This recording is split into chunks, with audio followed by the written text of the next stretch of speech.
Oh boy. Well, I got to be honest with you guys. So when I first saw the speaking schedule, I hadn't really looked at the passage that I was going to be talking on, and then like a couple weeks ago I read it and I was like, "Oh, that's the passage I get to teach on." And I was like looking at this obscure passage being like, "How am I going to make sense of this?" Like it's kind of an odd passage. It's written in a different time zone to a different people who had a different practice and way of connecting with God. It's written in the Old Testament. Um, this antiquated kind of view of what we call vows. Like, how many of you guys go around making like vows to one another? There's like no hands. People are like, I vow to Carmen that I will bring you lunch tomorrow. And you're like, all right, that's awkward. Why didn't you just say I'm going to bring you lunch tomorrow? So when I first read this passage, I was really like kind of befuddled and like working through it and thinking like, how am I going to make sense out of this and apply it to life? And I hopefully have done that. You will be the judges. But it is a really interesting passage, and it's right in the middle of where really, if you read Ecclesiastes all the way through, you'll kind of notice that there's a tone change right in the middle. And this is right where that tone change takes place. So in Ecclesiastes, we've kind of seen, he's kind of like thrown his hands up in the air and been like, everything's a chasing after a wind. It's all hevel. There's nothing, everything's a vapor, do this, eat, drink, and be merry, and that's all that life is, and fear God. And so if you were to sort of come into the middle of this and just read this passage, you might be like, what? This doesn't make any sense, or what's going on here? So hopefully we're going to try to make a little bit of sense of that. But really this begins the tone change of Solomon's life. In fact, if you're reading through, you can almost read the first 4 chapters as kind of a little bit sarcastic, a little bit like nothing's meaningful, everything kind of. But then Solomon, he begins to make a little bit of a change here. And his tone changes. If it is Solomon who wrote it, maybe it's someone else. But the key is that there's a tone change here, and it starts to get a little more serious, and it starts to talk about things that matter, weighty things. And one of the things that he talks about here that I believe he's kind of alluding to is what we call the essential character. And that is keeping your promises to God and man. And I understand as we read this together, it's going to sound, and we're in Ecclesiastes 5, verses 1 through 7, by the way. So if you want to follow along as we read this, some of these words might mean a little bit different things to you. Like we don't use the word vow, but it means to make a promise, to fulfill something, an obligation. And so this is what is said. Guard your steps when you go to the house of God. It means be very careful how you do it. Draw near to listen is better than to offer the sacrifices of fools, for they do not know that they are doing evil. Do not be rash with your mouth, nor let your heart be hasty to utter a word before God. For God is in heaven and you are on earth. Therefore let your words be few. For a dream comes with much business, and a fool's voice with many words. And when you vow a vow to God, do not delay in paying it, for he has no pleasure in fools. That's right, baby Ella. Pay what you vow. It is better that you should not vow than that you should vow and not pay. Let not your mouth lead you into sin, and do not say before the messenger that it was a mistake. Why should God be angry at your voice and destroy the work of your hands? For when dreams increase and words grow many, there is vanity. But God is the one you must fear. Now I want to ask you guys a question. When was the first time, do you guys remember maybe when you were a kid and the first time you sort of lied? I'm sure you all have this memory, otherwise you're not being truthful. You're like, I didn't do that. My kids try it all the time. Yeah, exactly. But literally, like, we all have had that moment where we're like, I could get away with this. All I have to do is not tell the truth. And nobody would know because nobody saw me. And in that moment, what is really going on, what is being revealed, is actually the depth of your character. And I'm so sorry. I grew up as a child. I had like a horrific lying problem. I grew out of it, but I remember I lied about having like an injured leg, and I hobbled to school with crutches. And my mom was like, "What are you doing?" And I was like, And my mom knew, but I was an idiot and being like, I was getting attention. I don't know. It's a stupid story, but it's a true story. I remember thinking I was a gangbanger, and I remember walking down the block, looking around, pulling my pants down really low, because that's what you did. You're all laughing, but it's true. And this was back when MC Hammer was a thing, and he had the low-cut pants, and I was like, yeah, I'm cool now. I can go to school. And Samantha's okay. I already know I wasn't cool. No need to. But I was trying to find out, like, who am I really? Because was I really a gang? No. Come on. I'm a kid going to school. But I was trying to represent something. And this is what's interesting. You see, kids that grow up and they learn that lying can be successful, sometimes they develop a pattern where they lie and they continue to lie. And maybe some of you have met some people like this, where it's like, I don't know if what they're telling me is actually true. And the beginning of your character is whether or not what you say matches what you've done or what you will do. Without that, you actually can't know anybody. Just think about that. Think about your friends, for example. If they keep constantly telling you that this happened, but it didn't, or this other thing happened and it didn't, or they're telling you this other thing that happened and you saw that it didn't happen, you really quickly start to figure out that person's dangerous, or I'm not sure I want to be friends with them. And what's being revealed is the thing that nobody can see. It's the depth of your character. And so when he starts out here and he says, guard your steps, what he's telling you is this. Nobody technically can always tell if you're telling the truth, right?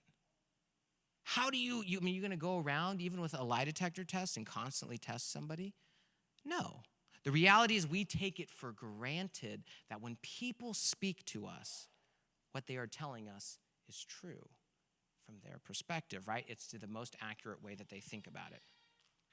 And so when he says here, right, be careful how many words you use, what he's getting at is essentially this.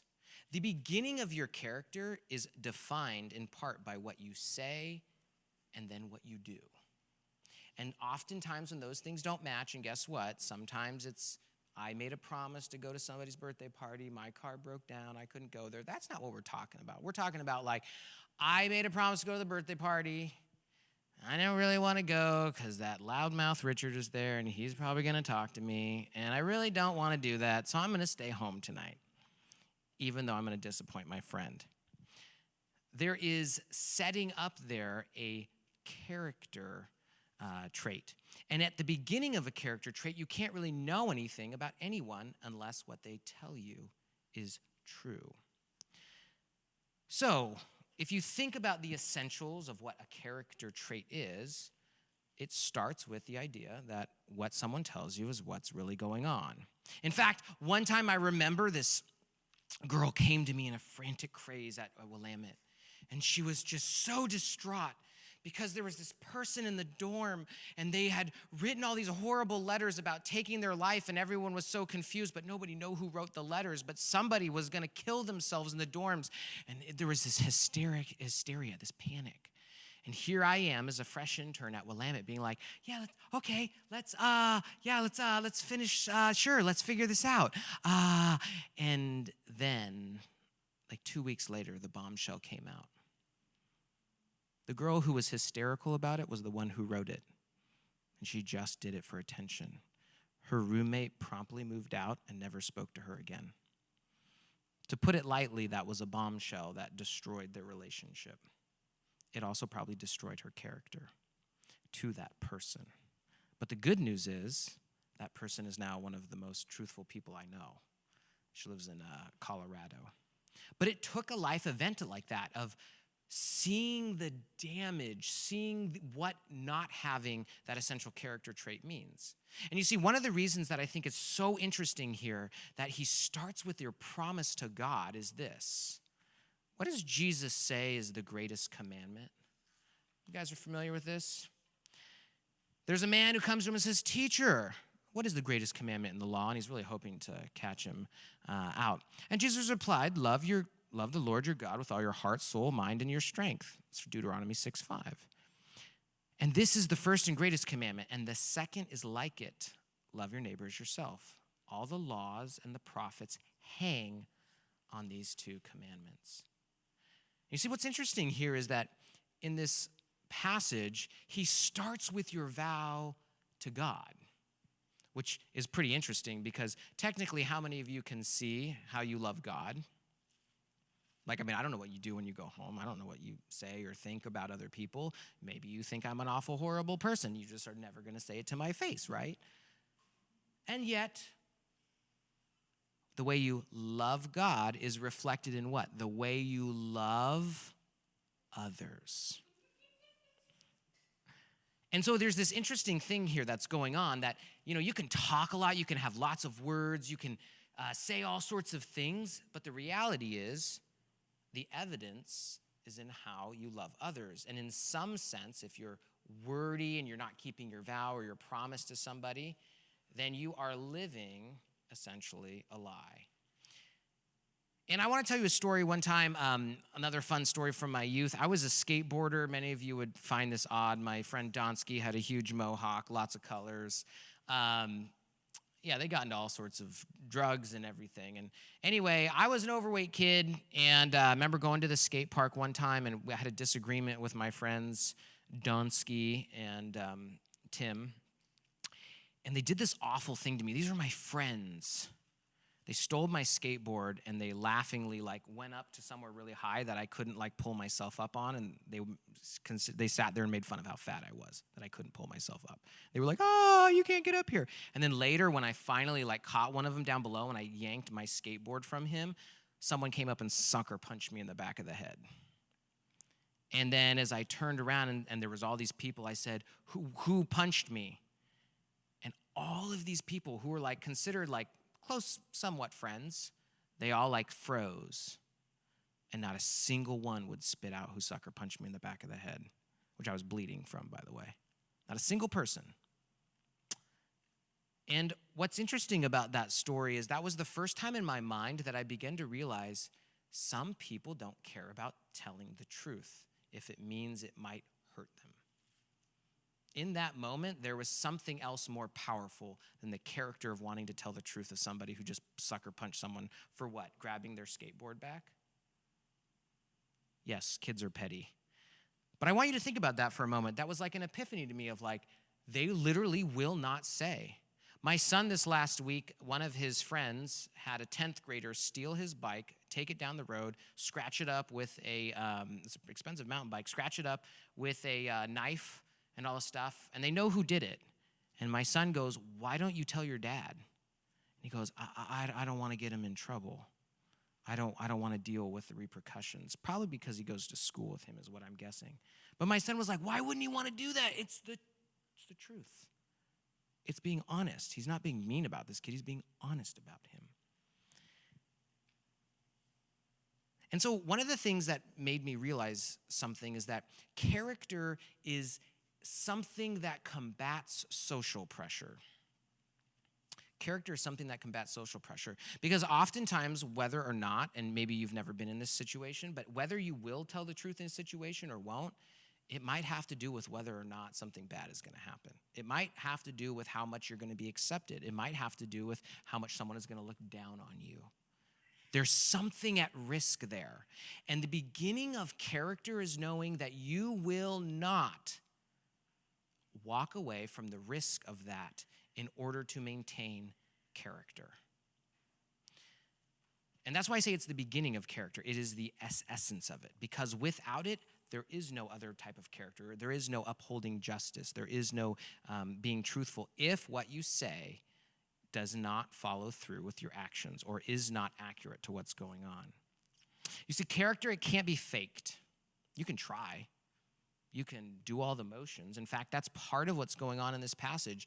Doing all the motions, being grandiose, having dreams and visions, all sorts of things, right? Being wordy, Maybe putting on a show. Maybe some of us in here are putting on a show. I don't know. But character is not something that can be faked. Because when character is tested, generally that's when it's failed. When character is tested, that's generally when it's failed. And if you can't even just say the truth, the depth of your character is probably nil or almost non-existent.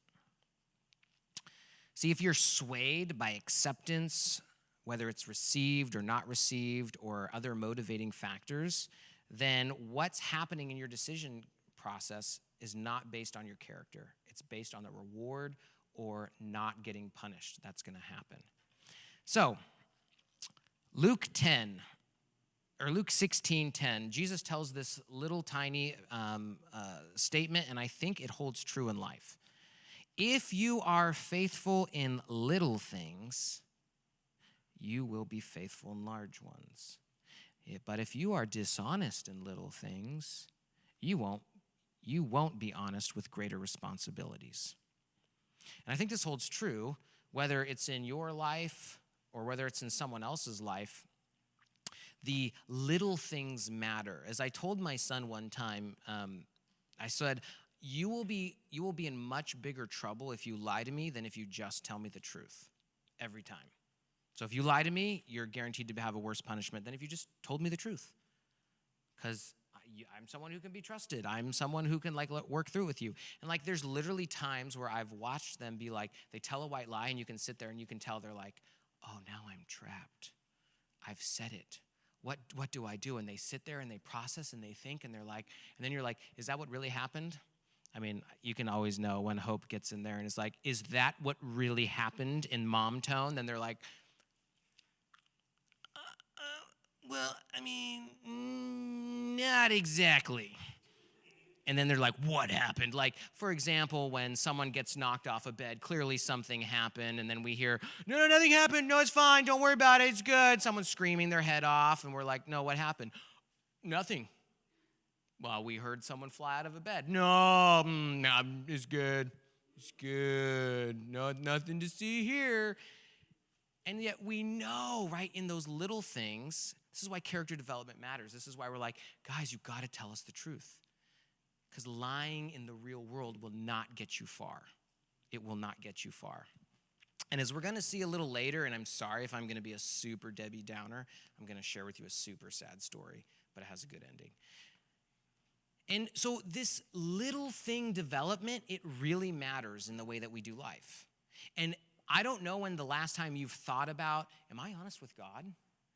Or do I pretend like God doesn't know what I really know? I kind of am yeah, I kind of didn't really tell that person the truth because I didn't really maybe want to, hurt their feeling or risk the friendship. And, that was the safer route. Again, we're defining our character by the punishment we might receive or not receive. And character is about going all the way through with that. So the interesting thing is,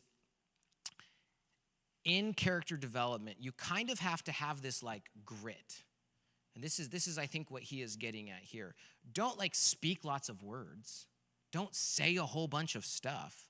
Just decide, I am going to say what's true. Even if it's hard. Even if it means I get judged. Even if it means people are mean to me. Even if it means I potentially could lose a friendship because I'm going to be honest. That doesn't mean be mean. I'm not talking about being mean here. Understand the difference. You can tell the truth and be a total jerk. That's not what we mean.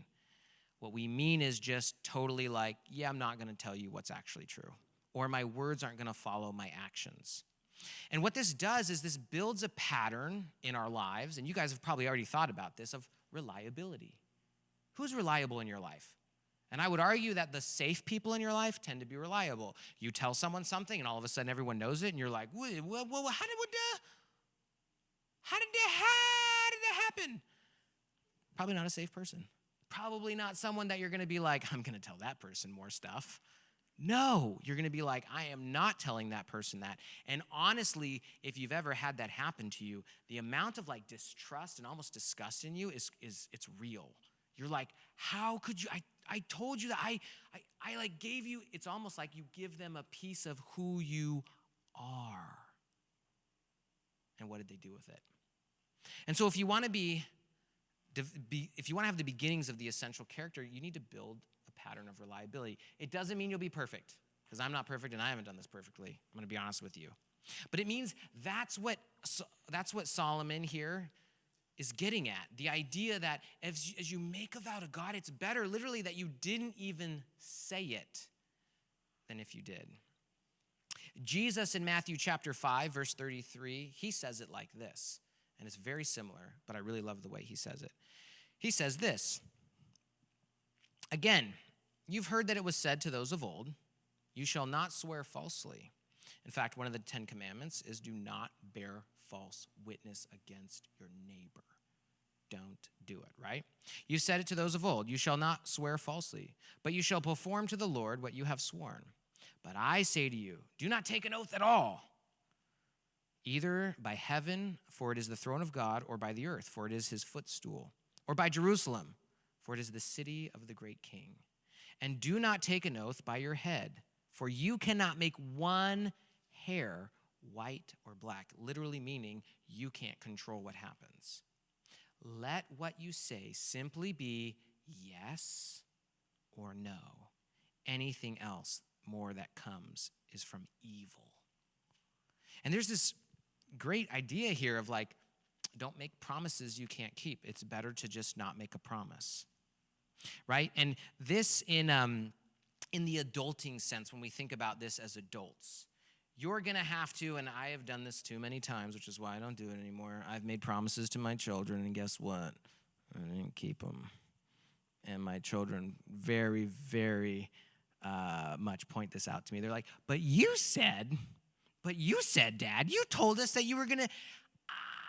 I've been caught many times by that. And I've learned, you know what? I'm not going to make a promise. I'm going to say something like, if we have time, we'll do something like that. Qualifier statements.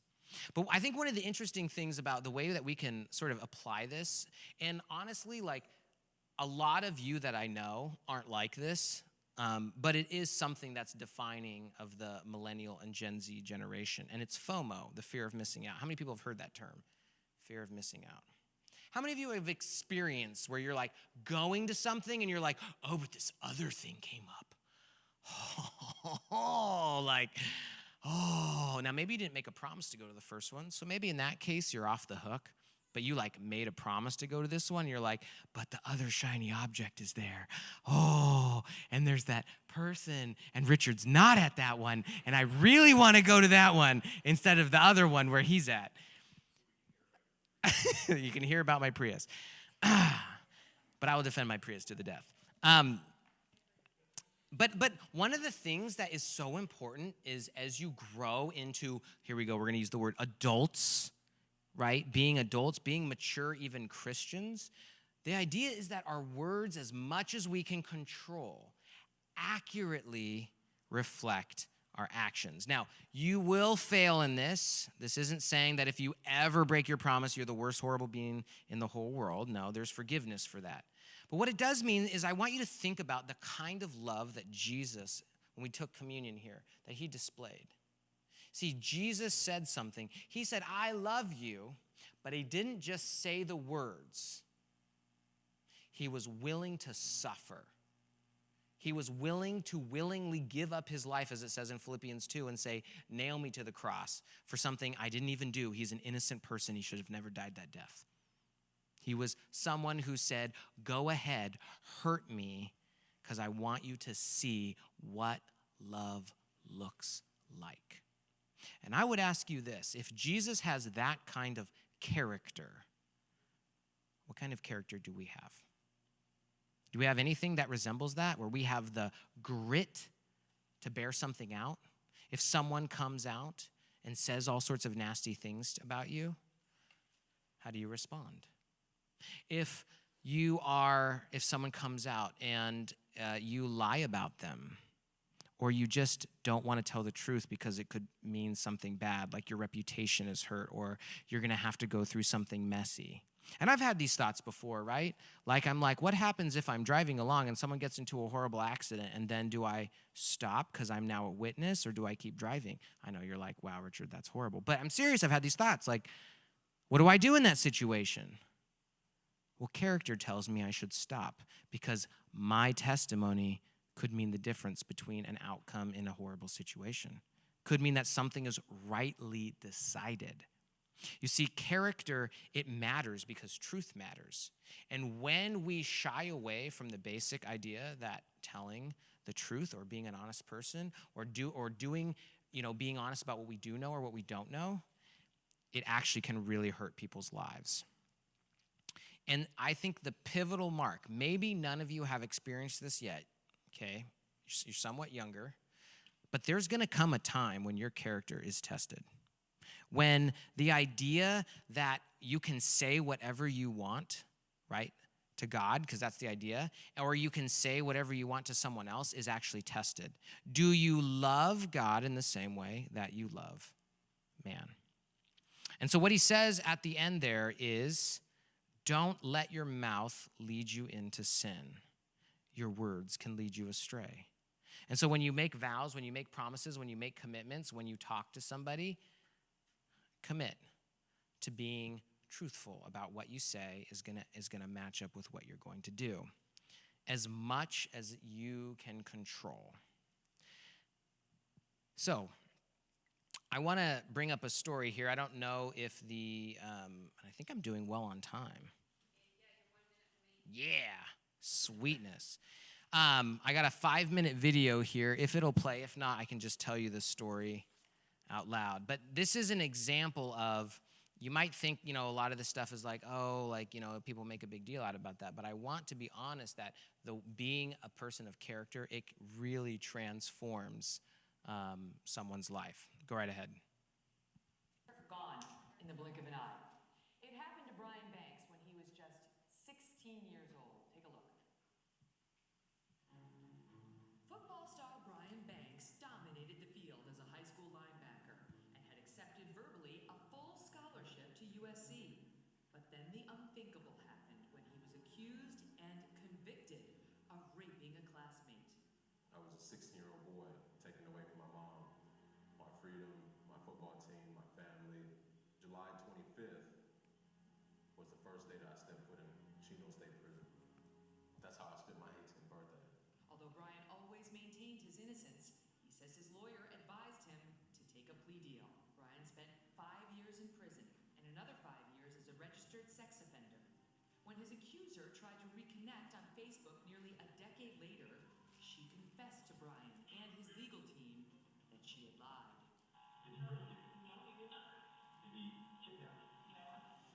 It's Walmart's Black Friday deal for days. Yeah, YouTube. Huge deals all week long. Shop Walmart's Black Friday deals for days. This is definitely not part of the video, but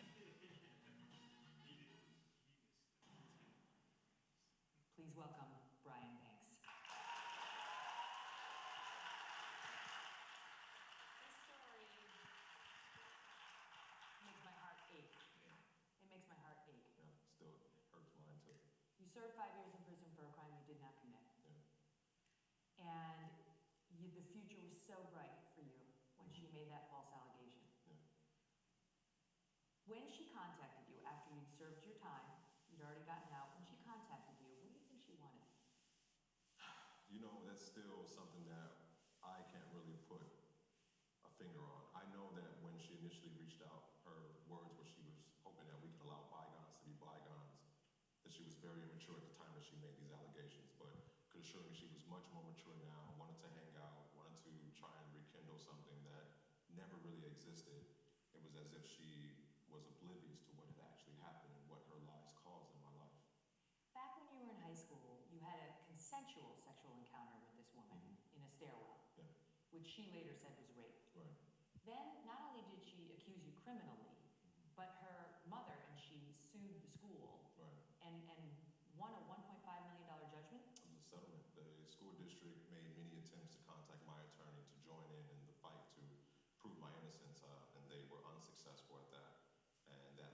to having to settle for a $1.5 million settlement. Do you think, I know you can't get into her head, but do you think the whole thing was a scam for money? I don't think that originally it was a scam for money. I think that right after my arrest, her mother saw an opportunity to turn this into a money situation. You're sitting in prison. You took the plea deal because your lawyer said you're facing 40 years in prison. I can get you around 5. The lawyer didn't do enough in your view. Not only did she say she could get me to a deal of 5 years, it was a deal for probation. That was the initial deal that I was proposed, that I promise you, if you take this deal, you will get probation. At the most, you'll get about 3 years. You've already served a year. You'll do about 18 more months. You'll still be young. You can get out and play football. But if you don't take this deal and you walk into that courtroom, you're probably going to have an all-white jury. You're a big black teenager. They're going to automatically assume you as guilty based off of your looks, and you will get the 41 years to life in prison. So I was pretty much at the age of 17, placed in a room, and to this day, I'm 32 years old. I have never made a decision harder in my life. Do I walk into this courtroom and take a deal for a crime that I didn't commit, or do I walk into this courtroom and risk my entire life in prison for a crime I didn't commit? I realized after a year of fighting this case, I wasn't going home. You had to be careful. It's a bet you couldn't afford to lose. When you were sitting, an innocent man sitting in prison knowing he didn't do it, and you went to prison on your 18th birthday, on his 18th birthday, describe that for us, the feelings you had there. Helpless, fear, every negative emotion you can think of, all the way down to anger and revenge and wanting people to be held accountable for what had happened to me. Paranoia, not knowing who really to trust, and not knowing where my life was going to be going. Now that I'm 18 years old and I'm headed to prison for a 6-year sentence. It felt like the end of the world for a very, very long time. When we come back, we're going to hear about the apology Brian wanted and whether or not he ever got it. All right, you can turn It's it off. Walmart's Black Friday deals for days. You can turn it off. $87 Chromebooks. And score other huge deals all week long. Sweet. That's fine. So I want you to realize something. It mattered in Brian Banks' life whether someone told the truth. And it matters a lot because stuff like that, maybe not on that scale, but people lie about each other all the time. It's crazy how much people do. I've been in campus ministry for 15 years, and I have seen it, I've heard it, I've experienced it. And what I want you to understand is that I think what's going on here in Ecclesiastes 5 is that we're being asked to define the centralness of our character and to speak what's actually true. And this guy's story ended up working out. Actually, the city then told the lady she had to pay back everything for $2.6 million, and she dodged her court date and can't be found right now. But I want you just to let that be a reminder in your life that character matters, and not just in what you would do, but in what you would say. So let me pray, and then we've got some discussion questions for the end. Dear Heavenly Father, thank you for this time. Thank you so much for I think a week of hopefully getting some rest and being able to kind of get back into the swing of things. Thank you for just what's going on here in Ecclesiastes, and where even Solomon has the wisdom to say it matters what we say to you, what we vow to you, and what we vow to each other. And so, God, I just pray that as we go into our small groups, we can be honest about the way that we've both failed in this area and also been hurt by it. And so we just pray this in your glorious name. Amen.